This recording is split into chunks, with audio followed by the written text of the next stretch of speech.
Hi, Matt with etrailer. Today we're going to be talking about tie-down spare tire mount with the hub. So let's check it out.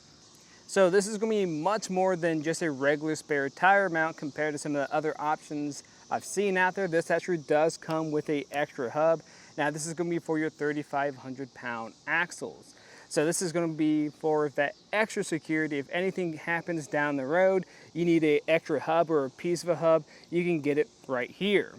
Now this is going to have a replacement inner and outer and the seal. So you're going to be pretty much good to go. What I'd recommend doing is if anything happens to your hub when you're on the road, just swap it out with this for a cleaner replacement. Let's start off by talking about if this is going to be the right fit for you and your trailer. So let's start by talking about the hub. So you want to make sure that the outer and the inner bearings are going to be compatible with your setup, and along with that, the seals too. If you're not too sure if you have those or if you need some other ones, we're going to have those here on our website as well. Now when it comes to the tire itself, if it's going to work with this, you want to make sure you have one that has 5 lugs on it. If it does, this is going to be compatible. And for the trailer side of things, you're going to want a frame that's going to be at the most 3 by 4 inches. Another thing I wanted to add to this is if you have a pretty small frame trailer that's going to be a max of 3 inches in height, you are going to have another U-bolt that comes with your kit so you get a better snug fit. A common question I have seen is this going to free spin a lot on me? And really, it does spin, but it's kind of hard to move.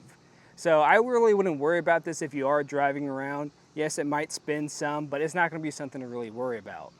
Overall, I think this is going to be a solid choice if you're just looking for the most peace of mind when you're on those longer road trips. So where you know if something happens to your tire, of your hub, you're going to be okay because you have a replacement.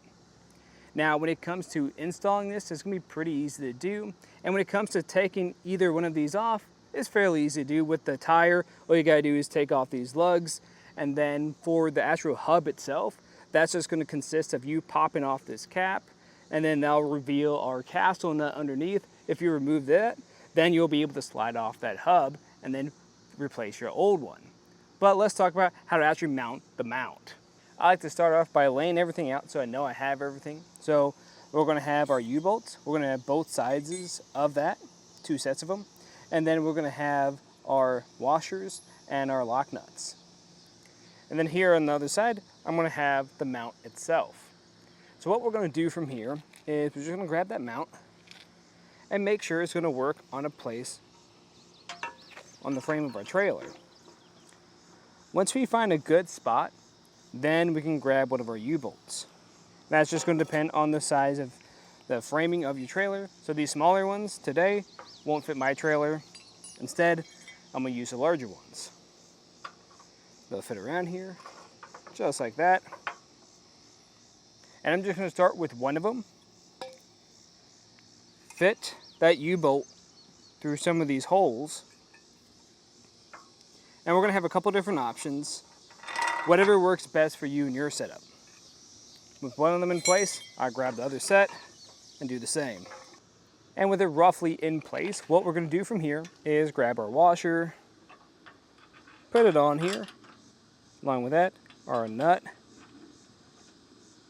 We're just going to get it started. Then you're going to have some resistance at the very end of it.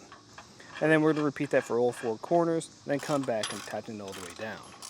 And the way I'm going to do this is I'm just going to get it pretty snug on each corner, making sure it's even first, and then I'll come back through and tighten the rest of the way down. Once this feels pretty good, it's not going anywhere, then we're just going to take off these nuts on these studs. I've already taken off most of mine. With those removed, we can grab our tire and line it up there. And we'll secure it into place once I have this aligned. Just like that. Just grab these again. And when you have all these properly on there, that'll do it. At this point, you're going to be good to go. And of course, if you guys have any other questions, let us know. And if you do decide to go with us, let us know what type of trailer you're pairing it up with and tell us a little bit about your adventures in either a picture or review. But again, I'm Matt, and thanks for watching.